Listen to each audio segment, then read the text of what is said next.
ចាប់ស្នប់ពីក្របមកទៅព្រោះដោយសារតែលើដំណឹងថាចេញស្នប់ពីក្របណាតោះលើយើងមកធ្វើការចាប់មើលស្នប់ពីក្របនៅណាអូអត់ឃើញចឹងអ្នកគ្នាអត់ឃើញចឹងខ្ញុំលើច្បាស់ថាចេញស្នប់ពីក្របមិនអត់ឃើញចឹងអ្នកគ្នាឃើញចឹងចុះស្អីគេឡៃបោកផ្សារចេញមកចុះស្អីគេហ្វ្រីនេះណានិយាយអញហើយបាច់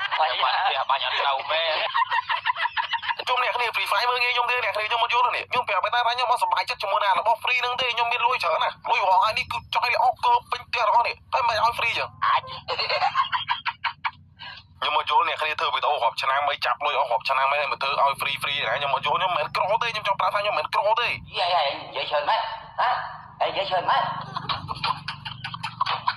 យល់ទៅដឹងថាត្រូវធ្វើមកចេញអ្នកគ្នាយើងមានតែទ្រាំតាមផលកម្មរបស់យើងទៅមានទទួលយកទៅអ្នកគ្នាធ្វើមិនបើគេឲ្យរបស់យើងយកទៅវាថាយើងរឹកចឹងណាផងមានប្រយោជន៍ទូចអត់ចង់បានអត់អីចឹងទៅគេឲ្យ free យកចឹងទៅចាំមានតាមផលកម្មរបស់យើងទៅអ្នកគ្នាទទួលយកទៅតា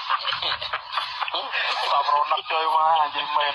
ជួយវីដេអូណាមានច្រើនទេអ្នកគ្នាក៏មានប៉ុណ្្នឹងទេហើយសម្រាប់គ្នាយើងក៏ចង់ top up តំបន់ complete website ករណី top up អ្នកគ្នា link website នៅខាងក្រោម comment ហ្នឹងឬក៏គ្នាយើងឆាតទៅកាន់ page របស់គាត់ក៏បានខ្ញុំដាក់ឈ្មោះនៅលើ caption ហ្នឹងដូចគ្នាជួយវីដេអូនោះមានប៉ុណ្្នឹងទេបាយបាយជប់